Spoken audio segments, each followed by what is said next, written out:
All advice given is for general information purposes. All legal cases are different, and you should seek the advice of your own attorney before acting or making decisions. No attorney-client privilege applies to communications on this show, and no attorney-client relationship is created by calling or writing in. Attorney Rominger practices only in Pennsylvania and maintains his primary office in Carlisle, Pennsylvania. Hey, welcome back. Carl Rominger here. The show's Weekend Appointment, the show where I answer your legal questions. And I want to remind you, go to weekendappointment.com, just like it sounds, weekendappointment.com. Log in, get your free will. If you become a registered user there, it's free. You get your free will. You get subject to some random emails from me from time to time, giving you updates on major changes in the law, maybe a little advice, highlighting good posts, and, of course, reminding you about this wonderful, wonderful radio show that we host here. And it also has a live Twitter feed on the front of it. So, for instance, if I'm in trial, I'll try to keep that up there as well. Jerry, you're on with Carl Rominger and Weekend Appointment. What's going on, Jerry? Okay, how you doing, sir? Hey, two short questions. Kind of concerned about this conflict of interest thing. If a judge knows a victim primary through his mother and father and some other relatives, with him hearing a case, if a judge, I can do this pretty simple. If a judge has a relationship with somebody, either very, very formal or informal, or connection, that can trigger a recusal. In other words, the actual conflict or the possible appearance of a conflict is enough that they should recuse themselves. However, it is the duty of somebody, if the judge doesn't immediately recognize the connection or the potential conflict, it's the duty of somebody there to point it out. And if you really want to try to force a recusal, you have to file a written motion, usually in advance of the hearing. Most judges will err on the side of trying to drop out, but you got to be careful because it doesn't just mean because they know somebody or they're friends with somebody related to the person. It has to be kind of palpable. So if it's a judge's best friend's cousin, that might be getting close enough, okay? If the judge's best friend's kid, it's definitely close enough. And that was actually the situation. I don't know if I could say it was his best friend, but the conversation that went on was pretty much, a lot of information was passed back and forth. Oh, yeah. No, and if they've gotten any information from a third party about a case, then they shouldn't be involved at all. Actually, the hearing already took place. Second part of the question was if a victim doesn't show up at a hearing and all the other victims state that the defendant is not recognized as their attacker, perpetrator, right? That should be a dismissal. And even the one that didn't show up, that case is actually dropped at the hearing, and then at the end of the hearing, they put that charge back on the defendant. And plus, even though the other victim said the person wasn't. Well, is this a preliminary hearing? Yes. Well, now it's time to follow what's called a habeas corpus, which is where you say that the law was not followed at the hearing below. Okay. Yep. That's something I can file. I do those all the time when I think that the district magistrate has not followed the law. All right. All right. I like the how can I make an appointment with you? My phone number at the office is 241-6070. 241-6070. And that's in Carlisle? It's in Carlisle. I also have a Chambersburg office, but that's probably going to be you probably want the Carlisle one. It's probably closer, I'll guess. I'll venture. I'm in Harrisburg. Yeah, Carlisle's the closer one. Okay. All right, Jerry. All right. I'll be happy to help you. I like to file those habeases because it helps keep the judicial system on its toes. All right. Thanks very much. I appreciate that. Thank you. Yes, sir. Yeah, folks, habeas corpus is a motion you can file. If you remember, it's the one that Lincoln suspended during the Civil War because we allow in our Constitution to suspend the writ, but the writ is the powerful motion that allows you to test the legality of someone being held. Because way back before the Magna Carta was signed, the king would just kind of imprison you and there was no remedy because the king simply said you were in prison. And then the king said, well, I know, I'll give him a trial. it's going to take a while to get to that trial. It could be 23 years. So part of the Magna Carta, and then it's later codified in our Constitution and other important legal documents, we adopted this from Merry Old England, the habeas corpus, where we can say, bring that prisoner up here and then tell us why he is where he is, and we're going to see if he's being held lawfully. And if he's not being held lawfully, we have the power to remedy that. Phil, you're on Weekend Appointment with Carl Rominger. What's going on? Yes, thank you, Carl.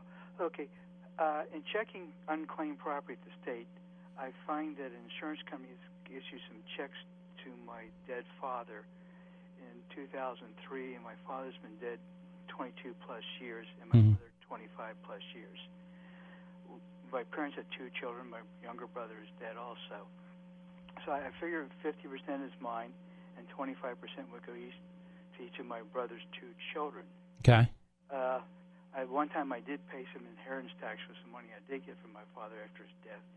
But is there more inheritance tax? Is there more state tax? There would be. Well, no, wait. Let's back up. There would not be if it's truly life insurance proceeds. Yeah. Those are not taxable. Okay. And also, should the 3 of us apply together? So I apply for 50% and each of them 25%, or should we do it separately to the state unemployment? I don't know the best route on that. I do not know the best route on that. I would contact the treasurer's office and ask them. Okay. All right? I greatly appreciate it. All right. My pleasure. Okay. Thank you, sir. All right. Bye. Bye. Oh, yeah. Yeah. If you have this unclaimed property, always go look for it. It's out there. Let's see. Who's next? Joanne. Hi, Carl. How are you today? Good. How are you? Fine, thank you. I have a question. I have a friend, while working, went out on workman's comp. Okay. That turned out in the end to be a permanent disability. Okay. And when I hadn't seen him in years, and I was talking to him, and I said, well, at least you've got your retirement pension. He says, I don't know if I'm ever going to get any of that because they said that they were going to take that money to pay off the workman's comp. Now, I thought workman's comp was an insurance. That doesn't sound right there. Yeah, that doesn't sound right either to me. If he came to see me, I'd be happy to chit-chat with him and just figure out what's going on. Yeah, because to me, that didn't sound kosher at all. No, workers' comp's an insurance. Now, if he got personal injury money from a third-party tortfeasor, he'd have to pay workers' comp back out of those proceeds. Uh-huh. But that a pension, no. Pension net should not be an issue. Okay. That's what I wanted to know. Yeah. Thanks a lot, and I'll refer them to you. All right. Thank you. You're welcome. Okay. Bye-bye. Bye-bye. Oh, boy. Yeah. And, folks, a lot of times if something doesn't quite seem right, it might not be. And I do see this quite a bit where people go, well, I didn't do anything. I mean, it felt like it was weird. I wasn't sure that was the way it should be, but I just assumed it was going to be done right. We don't assume. People freely complain about the restaurant, right? We all know that the cook goofs up the eggs, the cook overcooks the bacon. Sometimes the eggs are too runny, which are toxic these days, right? You'll get salmonella and die. I think Shane had some bad eggs today. I can tell by the look in his eyes. That said, he's looking at me now. He's mad, throwing things at the glass. Anyhow, back to all seriousness. The idea that we can question some things, but other times we just let major important financial matters go. Keep in mind that you've got to check these things out because your instinct might be right. Just remember that. Will. Hello, yes, Carl. By the way, I love your show. A lot of times I disagree with you vehemently, but most of the time I just have a lot of fun listening to you. And I appreciate that. I try to just sort of say what's on my mind a lot of times, and probably if we sat down and reflected a little more calmly, we might find we have more common ground than you know. The flip side is I like to describe it this way. When I first started doing legal work years ago, I used to just assume that all the criminals were guilty and that the district attorney and the police officers were there carefully vetting every single case. And now I realize a lot of times I walk into court and the district attorney's looking at the file because he's never seen it before. And I'm like, really? Didn't you sign something in there formalizing these charges a couple months ago? Well, yeah, the secretary puts it on my desk and I sign it. Well, I have a lot of respect for your mind, and that's why I'm calling you today. I'm calling on behalf of my nephew. Okay. My nephew has had a run-in with the Middlesex police. Let me give you some background. My nephew is in a band, and Okay. they're a very good band. And in fact, very recently they won a competition and got some studio time. And they were kind of celebrating, and my nephew drank a beer. Okay. My nephew is under the age of 21. Okay. He did so in a private residence where he was living, and and then after he drank the beer, he went to bed, and he went to sleep. Okay. Now, what happened was some of the other kids in the band went ahead and got a little bit loud, and the neighbors called the police. It was about midnight on a complaint. By the time the police got there, everybody had gone to bed. Now, Will, I'm going to have to take my imaginary break right now. Okay. So I'm just going to go ahead and say we're going into a break because it's an imaginary break. There'll be a little pause. Shane will reset the system. A little music will come up, and then I'll come back. Not a problem. All right. Imaginary break. Here we go.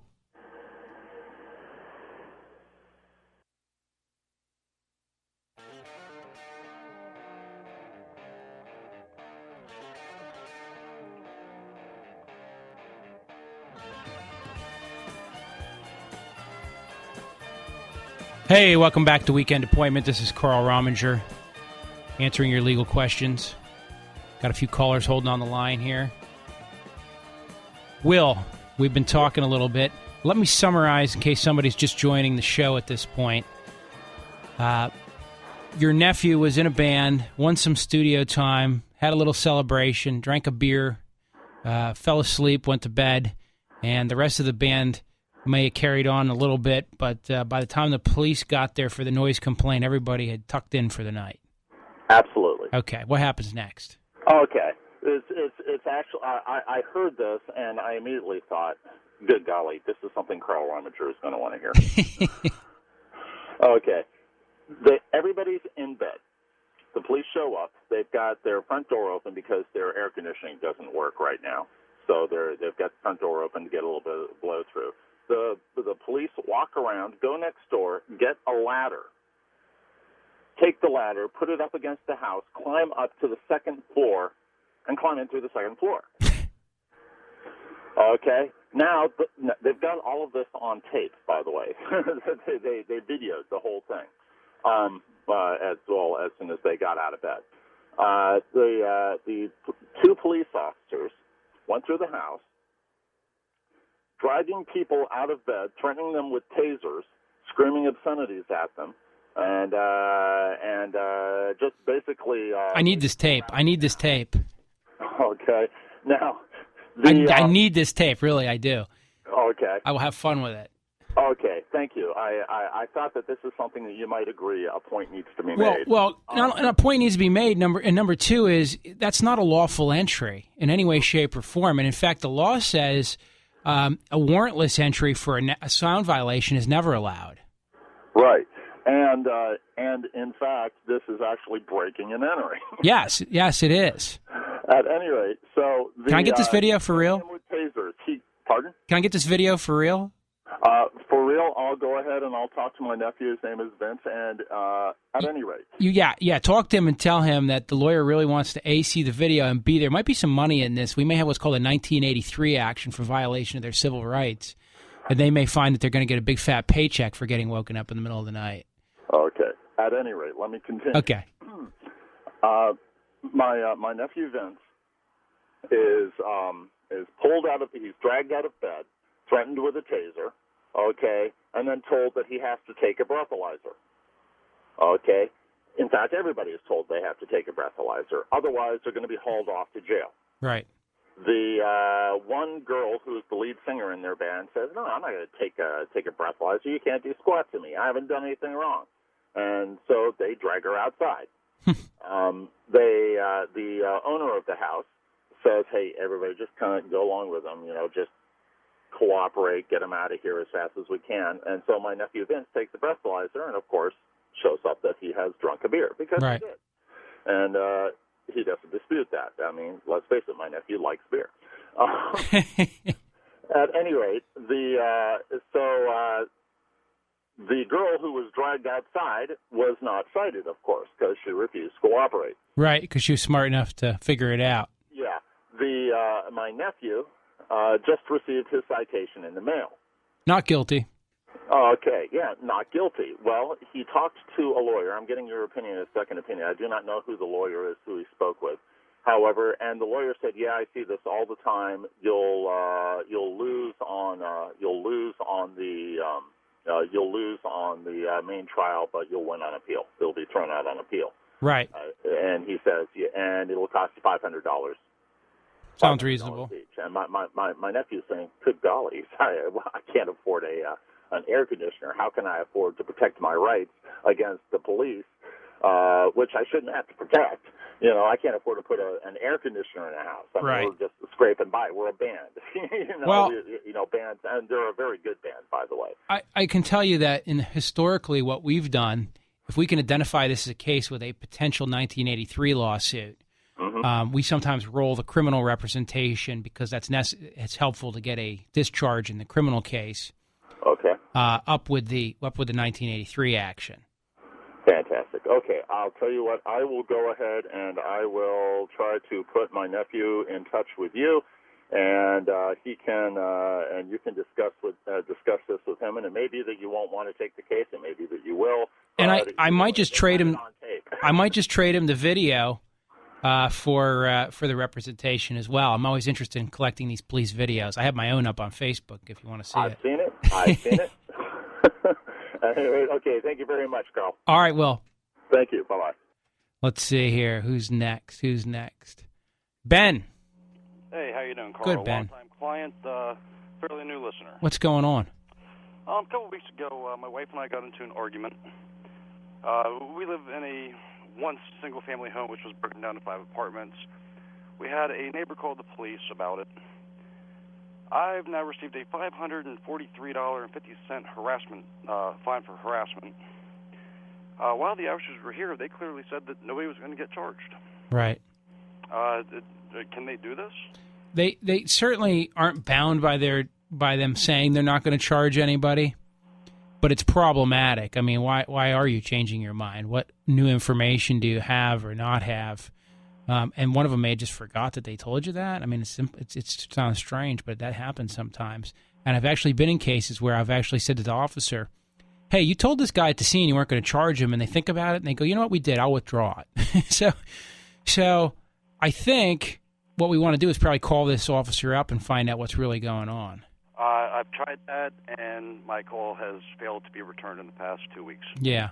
We're dealing with Northern York Regional, and I've found nothing good with them so far. Yeah, personally, they believe that if they have to show up, they have to charge somebody. You call them because your bike got stolen, they're going to charge somebody. They'll find something to charge you for because you called them out there. Right.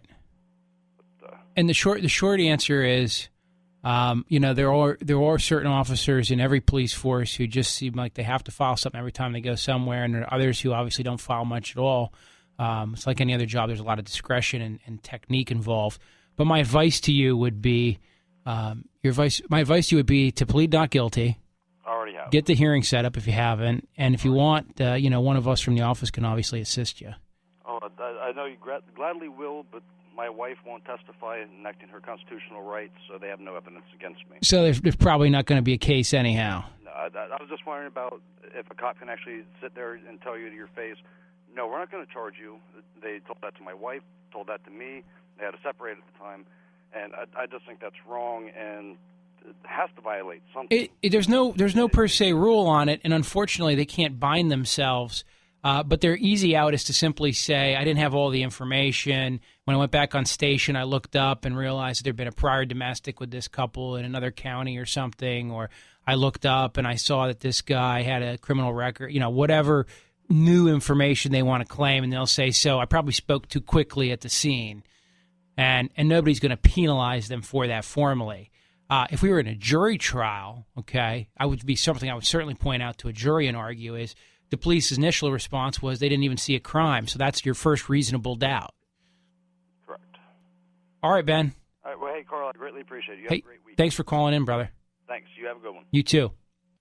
Let's see. I've got Carolyn and Tammy on hold. And, guys, I'm going to be right with you. We're going to go into a break here in a minute. And when we do, when we come back up, I will certainly answer your guys' questions. So please be patient. I'm pretty sure you can hear me, even though you guys can't say anything yet. I just want to remind folks to go to weekendappointment.com. That's the website where you can get your legal questions answered. You can look through our database of questions we've already answered. We got lots of great topics. Get a Twitter feed about what I'm up to. And, of course, you can join as a member and get that free will kit. I also want to let people know I'm working with Mark Virgenis to come up with a free financial piece for you guys, too, as well. So there'll be an additional benefit to becoming a member of the site. I think we're going to distribute that for free so you can get a free analysis by Mark about those things. Actually going to be going to a Phillies game with him tomorrow, so see what happens. Anyhow, when we get back from the break, we'll talk with Carolyn and Tammy. This is Carl Rominger, the show's Weekend Appointment. I'll see you after the break.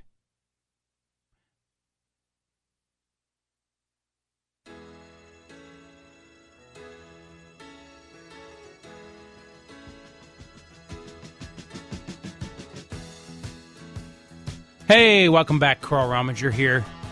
Show's Weekend Appointment, the show where I answer your legal questions on the air. Don't forget to go to weekendappointment.com if you get a chance. And, of course, make sure you friend me on Facebook if you haven't already done that. That way we can keep in touch that way as well. And people do that all the time. Tammy. You with me, Tammy? Hello. Hello. How are you? All right, sir. How are you? Good.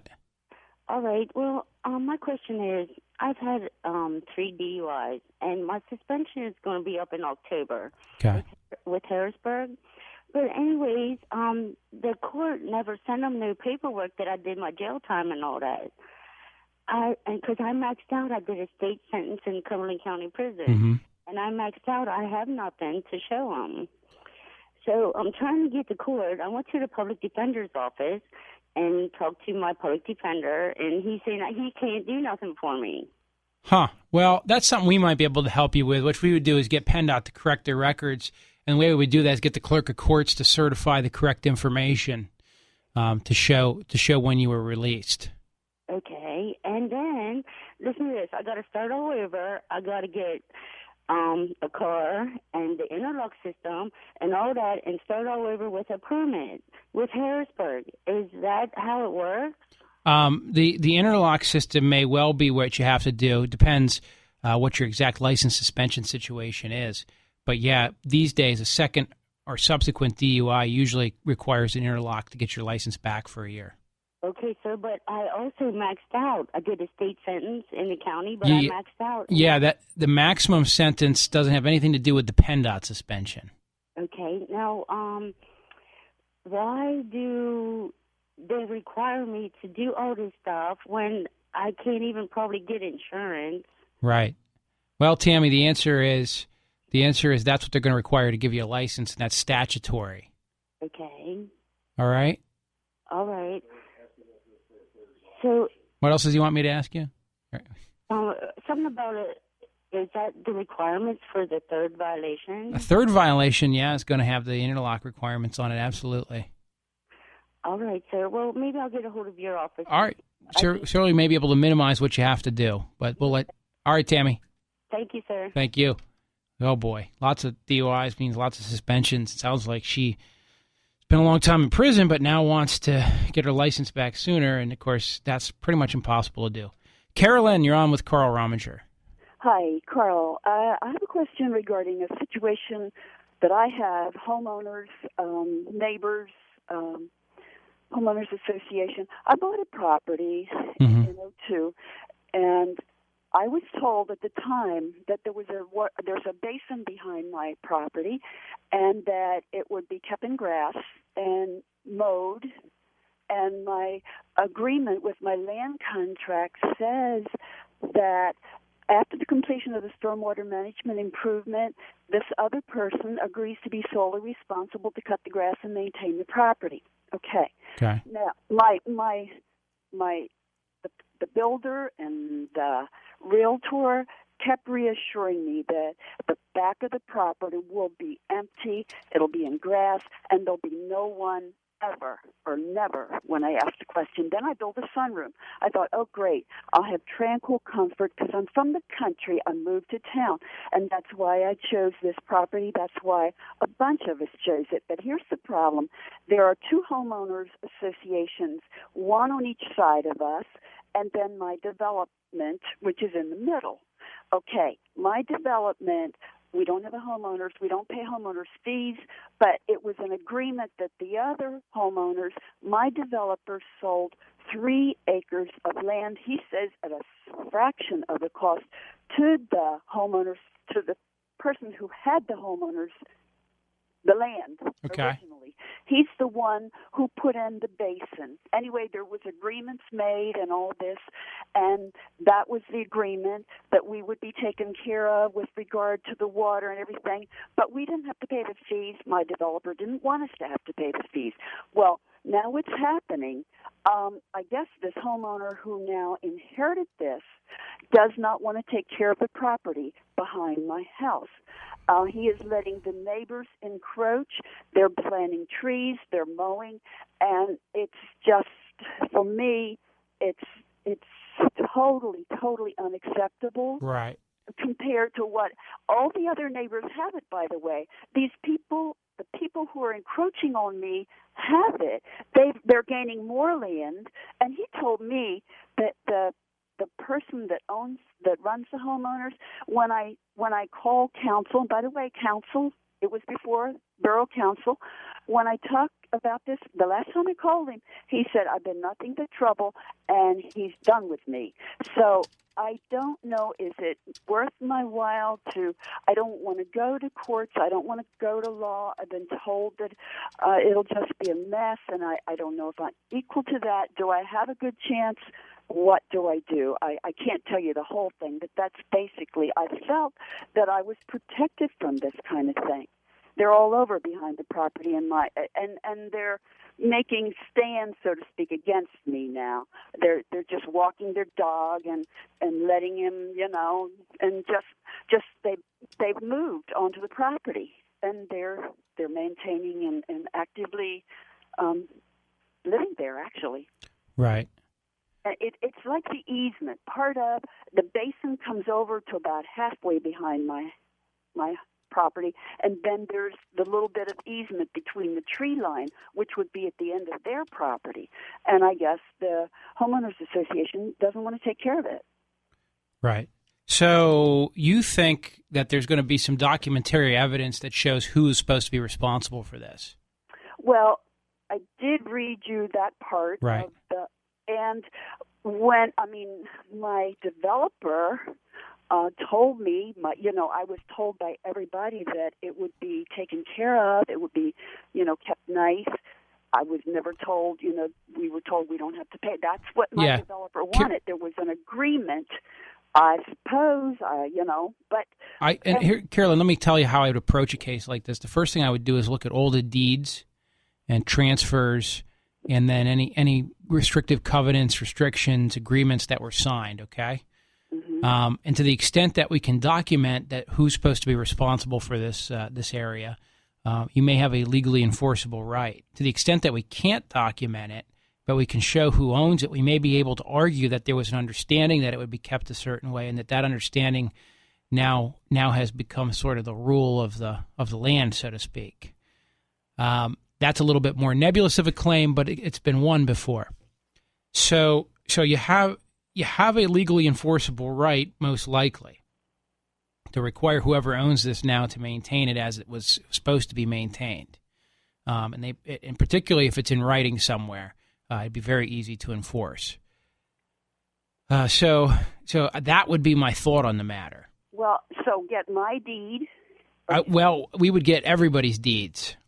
The deeds all in this development? We would go back to the dominant deed for the development and go forward from there to see how all the rights were parceled up. See, when that development was created, there was probably one big piece of land that was then parceled out. And at that time, there was probably what's called a subdivision plan. And the subdivision plan should have some information in it. And we can go from there, and then we have to look at each individual deed that affects the common area that you're talking about and how it ended up in whose hands and what restrictions were placed on it, if any, in writing. And then, of course, if the subject properties are members of the association, is there anything in the association or the restrictive covenants, if there's no formal association, which would affect what they need to do or not do. So you have a classic land case. It's just something that I can't really tell you exactly what your odds of winning are without actually doing some research first. Okay. And so when people roll in my office with a problem like yours, a lot of times the bad news is we're going to have to spend $500 or $700 to pull all this stuff, research it, and kind of tell you if there's anything we can do. The next step is to write a nasty gram to this person and say, here's what you need to do. And when they don't do it, then we have to sue them in court. And unfortunately, you usually have to bear your own attorney's fees for that. And how much could that be? You could look to spend, in a case like this, you could look to spend anywhere from $1,500 to $5,000. The flip side is, obviously, you're going to protect the value of your own property. So Right. See, and that's what they try to tell me when I said the value, because I'm the only one that has to endure this in this corner. And that's right. exactly why we all bought here.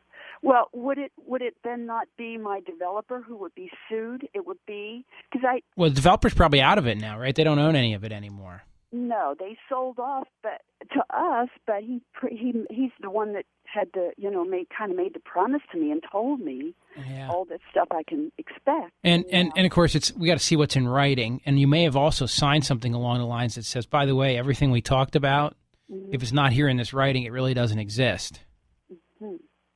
So that's why we have to look at everything. The oral promise, I know, but couldn't we, like, all the neighbors have what I don't now have? I mean, we can say, okay, all the other 9 properties, and my developer said these properties went fast. It must apparently what the people wanted. It was what the people wanted. Yeah. And again, I'd have to know a little bit more before I could handicap this, so to speak. Okay. All right, Carolyn. Do you think it's a good chance? I think you got a good issue. Yeah. Do you? Would you take it? We'd be absolutely interested in helping you. Absolutely. And how far would I have to drive? Because I have limit. Carlisle is where we're at. Okay. Yep. All right. I'll probably be in touch. All right. You can look us up on weekendappointment.com, Carolyn. Thank you very much. Thank you. All right. Bye. Off to break we go.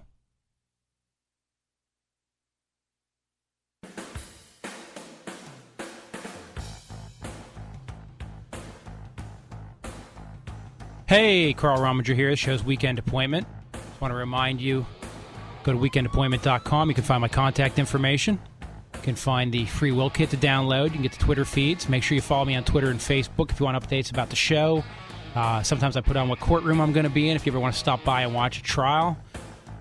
And, of course, every Saturday from about 2 to 4, I answer your legal questions. Who's next? Doris, how are you today? I'm well, thank you. Thank you for taking my call. Oh, no, my pleasure. Thank you. I have a question regarding a medical problem. Would you be interested in hearing it? Sure. Would you rather? You would, okay. 2002, I had a mastectomy. In 2003, I had reconstructive surgery. I was given to understand that I was in a clinical trial for the prosthetic device that was used in the reconstruction. There were 2 subsequent adjustment surgeries. Had difficulty for the entire 7 years, and finally in December of 2009, my body rejected the prosthetic device and had to have another surgery to have it removed. Now, the problem here is this. There's the clinical trial that I was presumably a part of. The product was not authorized for general use until 2006. I had the device put in at the suggestion of my physician in 2003. Okay. With all the surgeries and the unending discomfort and downright pain, what are my options? What recourse do I have? Well, you may be past the statute of limitations, and that's what I'm trying to. First thing that's going through my mind right now is you have a 2-year statute of limitations to bring your claim for medical malpractice. Okay. Well, I only had the prosthetic device taken out in December of 2009. Right, and that's the interesting question: is when did you realize, or should you have realized, that you were harmed? So, what I would first tell you is you've got to kind of figure out when that is. And well, that would have been in 2009 when I was in the emergency room of the hospital, and they were trying to figure out what was wrong with me. Right. Now, you said you had pain and discomfort before that, but that wasn't something that maybe was going to trigger that you knew you had to have this out of you, or that there was a fundamental flaw with this device. Absolutely not. I had no idea until the night in the emergency room, 1 week before the device was taken out. Have you talked with any medical malpractice attorneys yet? I have no idea who a medical malpractice attorney might be in this area. All right, Doris, here's what I want to do. I'm going to put you on hold, and I'm going to have Shane get a little bit of personal contact information from you, if that's okay. That's fine. And then I'm going to get a hold of you because I have somebody I want you to see who I personally, particularly for medical devices, is the best of the best. Okay. And they're located here in the Harrisburg area. So I'm gonna put you on hold. Shane's going to get your contact information, and then I'm going to get you that guy's number. Very good. All right, Doris, we can definitely help you. Thank you. All right, hold on. Okay, we'll put Doris on hold. Shane will take care of that. Let's see, I think I'm through my mental checklist here. Roger. Yes, sir. How are you? I'm fine, thank you much. I have a question regarding drinking and so forth. I presently drive a motor coach. Several weeks ago, I took a group of adults to a concert in Maryland. Okay. They were drinking prior to getting on my motor coach. Right. They were drinking against all company policies on the way to the concert. They drank at the concert. Okay, I returned them to the pickup point. They got off my motor coach, got on into their private vehicles to drive to their house. Uh-huh. Could I be held responsible for anything? Well, I mean, theoretically, you've got these people on your bus, you're transporting them, and they want to be dropped off, right? Absolutely. They're supposed to be responsible adults, and we would think responsible for securing their own appropriate designated drivers and transportation. But theoretically, could they claim you knew or should have known that they were so intoxicated that they were incapable of doing that? I think they could. You would usually be indemnified by your employer, though. I mean, you're working in the scope of your employment. Okay. So if I sued you, I could really care less about you. Mm-hmm. Yes. I'm really trying to get to the bus company's insurance policy. I see. So you're probably on a practical level okay. But I do see your problem with it, and I understand because I've often wondered about those kinds of trips where, okay, we're going to take a bus because we're all going to get wasted. Yes. But for some reason, we all meet in a parking lot somewhere. Exactly. And I always say, really, is that the plan? Because that's not. Can't we pick me up at my house and drop me back off at my house, or or do I have to a cab or something? So, I guess the best practice would be that these folks should sign something or say something along, basically agree ahead of time that they're going to ensure that they make safe arrangement, and they recognize that if they get off the bus intoxicated, they're not going to drive home. We all know that some of them are anyhow, and that's interesting. Now, let me back up for 1 second, just give you a little interesting point of law here. There is no social host liability in Pennsylvania, meaning that if I had you over to my house and you just get, blasted beyond belief, and you pick up your keys and walk out and you kill somebody, I'm not responsible in any way, shape, or form, okay? We don't have social host liability. Now, if I take your keys away from you, right? Yes. Or at the beginning of the night, and then I give them back to you later, now I'm responsible. So if a guy calls me up and says, I'm having a party at my house and I'm worried because my friends are a bunch of drunks, what do I do? Unfortunately, the best legal advice is absolutely nothing. Just feed them a pile of beer and let them drive, because if you interfere and you're not deemed to have interfered in a way that was non-negligent, you took the key but then gave it back, or you put the keys on the kitchen sink but you left them in a place where, the guy would know where it was and he came and got it, and, there's always an argument there.